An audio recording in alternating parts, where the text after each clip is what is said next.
Okay, welcome back to the Spiritual Recalibration Series. Thank you for embarking on this series and opening yourself to a new way of being. My name is David, and this is Session 4, Answers from Within. Find a comfortable seat in a space where you can allow yourself 20 minutes or so undistracted to focus just on you. A quick reminder, to get the most out of this series, please be sure you've listened to the welcome session, Session 0. Here we go.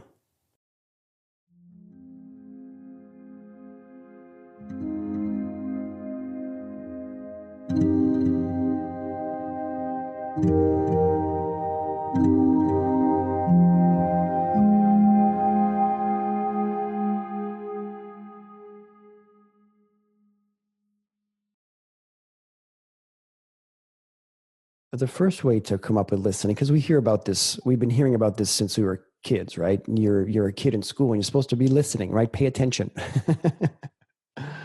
And that whole idea of active listening. And I think we mentioned it even recently about how so many times when we're supposed to be listening, we're actually just waiting to talk. And I gave that example of when I noticed that with my friend who was over at the Thanksgiving time, just noticing that something came up and I was waiting to talk. So there's that. But then we also mentioned previously the listening filters.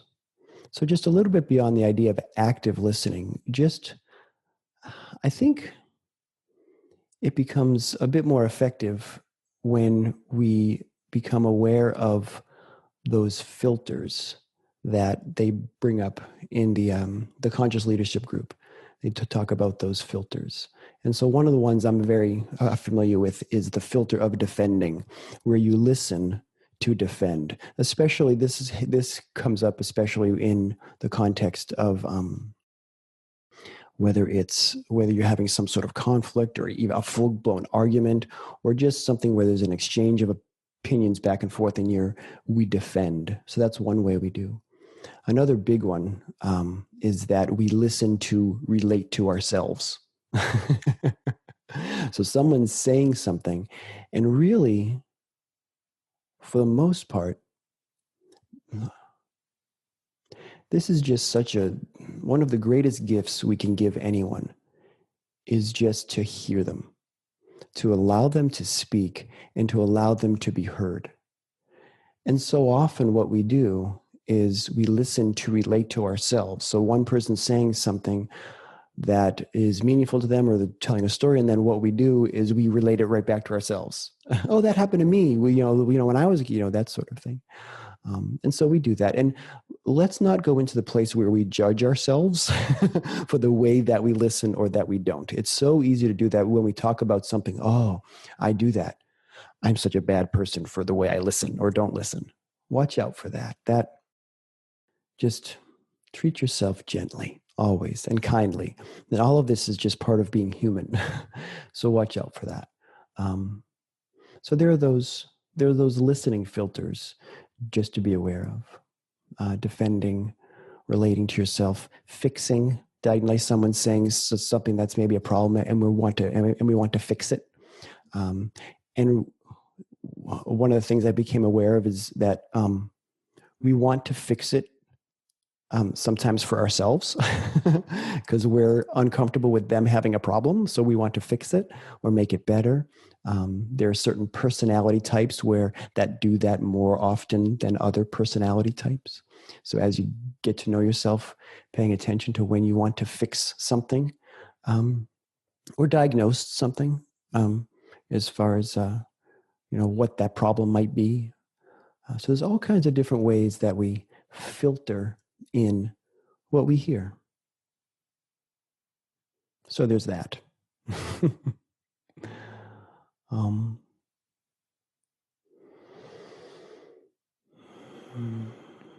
then another thing is just the idea of talking less. This was something that I was exploring this past week. Just generally speaking less. What would happen if you spent a day just quietly, just really listening? So one of the things that happens with just looking at why we talk and politics, or if like you watch politics, which I don't recommend. I'm not saying not to be informed and such, but just like if you watch a political discussion, it is so clearly an exchange of opinion. And I was listening to a teacher this past week talking about how the ego mind just loves that. What the ego mind loves almost nothing more than expressing an opinion, because when we express an opinion, then we're sure we're right about that opinion, and of course, when we're sure that we're right, we're less open to learning and being curious.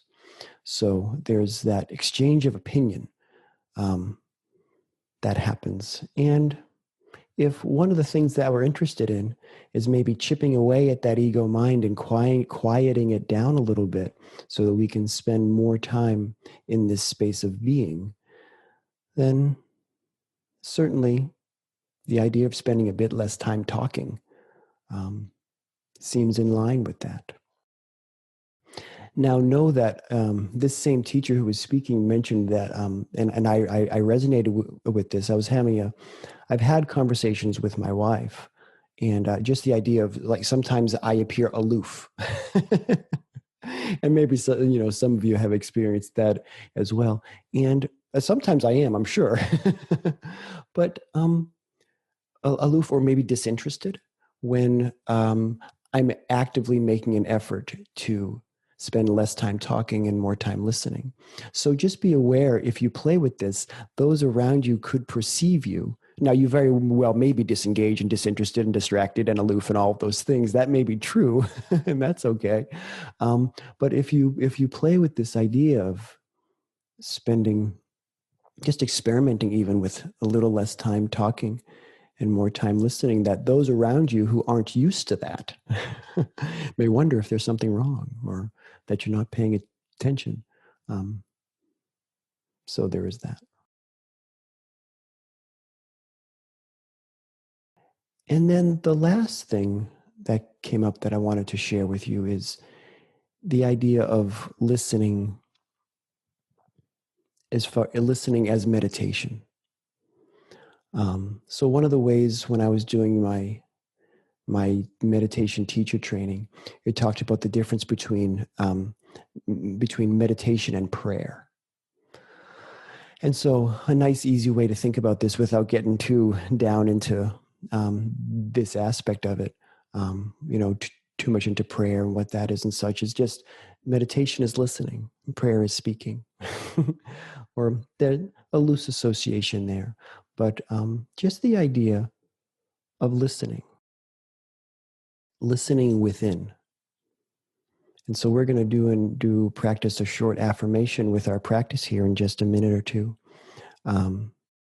about just listening within, quieting our mind enough to where we can hear our truth. And you've all heard of this before: living from the heart space, listening to your heart, listening to your truth, knowing your truth. That's kind of what we're talking about here. And so it takes practice to do that, and to play with that. Just a short example for you, when we can get quiet and not and there's a listening. I think it's important to say that it's a listening without an attachment to needing to hear the answer or know the answer right then and there. It's more about asking the question and being open to where an answer might come. I remember when I first finished, again, my meditation teacher training, I was curious about where I was going to teach first. And so I thought that I might find a place to teach, offer a class. And so that was something I was thinking about. And I offered one, and a few people showed up, and I had put up a little poster at a local health food store for that class, and that was just a one-time thing. And then so I was thinking and trying to figure out where am I gonna do this. I'm really excited to try this and do this and meet some people and see what happens. And then I realized that I was spending a lot of time trying to figure it out. And this is what we do. We think we use our brains and our minds, and we think about how to figure something out. And when I actively said, okay, I'm going to take some space from this, I'm just going to sit quietly. I'm going to put the question out there. I'm going to say, I wonder where I'm going to end up teaching my first meditation sessions. And just that bit of letting go, I'm not sure how long after, but it was not long after, I happened to be in that same health food store. And I went over to the restroom, and because that's near the restroom is where all the signs are posted. And I glanced up. I was looking to see if the sign I had put up for that previous class was still there. And I glanced up and I saw it. And covering up the right corner of that same sign was the business card for a local yoga studio.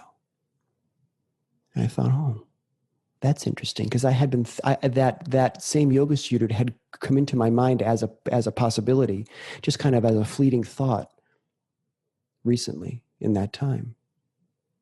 And sure enough, that's where I ended up practicing, and that led to several things on this path here. So, just a little example for how things kind of come up that way when we're open. Okay, so just a short bit here. Short practice. If your eyes are open, let's close them gently. Let's let your feet be flat on the ground. Sitting up nice and straight, nice straight spine. Drawing the shoulder blades together gently. Place your hands on your thighs, palms up or palms down, your choice, at the juncture of thighs and abdomen. If there's a more comfortable position for your hands, feel free to play with that. And for just a few moments now, let's focus on the natural breath. See if you can notice the spot in your nostrils where you can feel the air passing.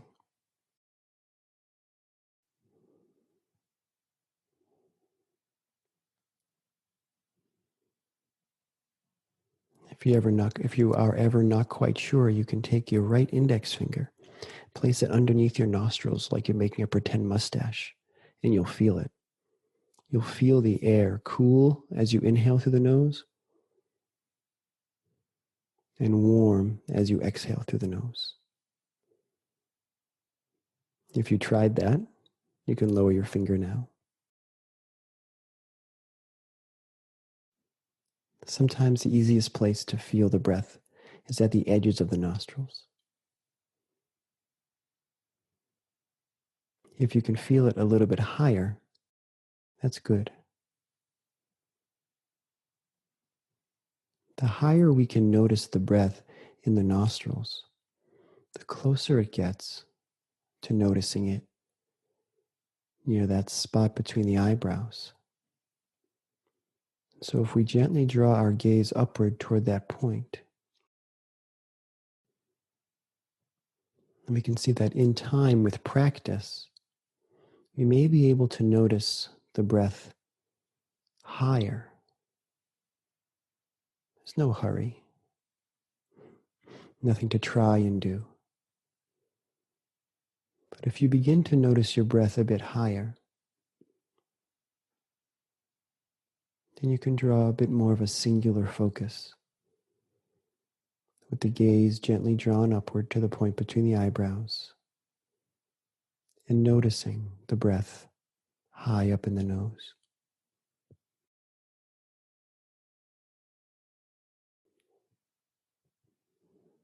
But allow yourself to feel it right where you feel it.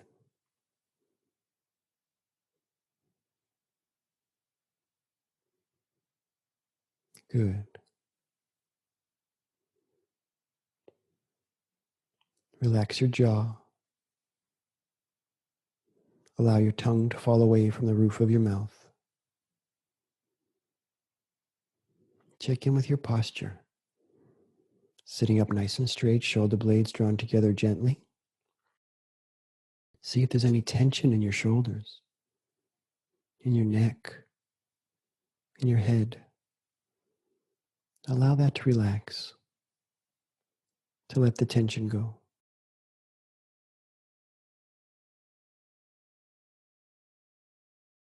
Now, letting go of watching the breath and listening to the words of this affirmative statement, allowing your mind to go along with it. And as you begin to memorize it, you can say it to yourself out loud, in a speaking voice, in a whisper, or just follow along as you hear it.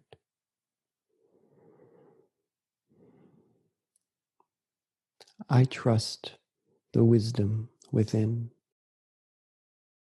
I open my heart to listen. I am patient, quiet, serene. I trust the wisdom within. I open my heart to listen. I am patient, quiet, serene. I trust the wisdom within. I open my heart to listen. I am patient, quiet, serene. I trust the wisdom within. I open my heart to listen. I am patient, quiet, serene. I trust the wisdom within. I open my heart to listen. I am patient, quiet, serene. If you began saying this out loud, follow along just in your mind now. I trust the wisdom within. I open my heart to listen.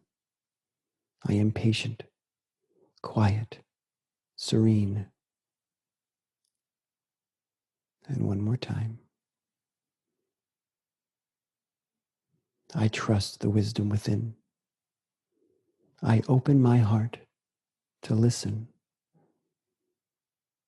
I am patient, quiet, serene.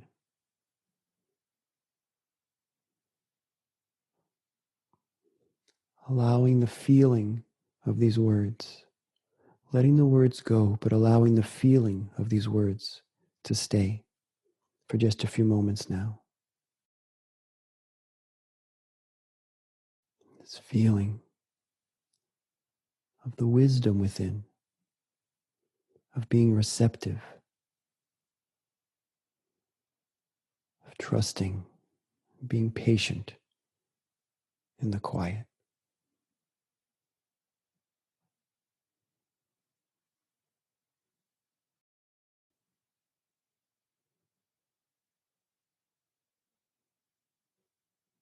Gently drawing the gaze upward toward the point between the eyebrows for just a few moments now. Allow yourself to experience just being here. Open, receptive, trusting, patient, quiet.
Good. Now take an intentional inhale through your nose and a gentle exhale through your mouth.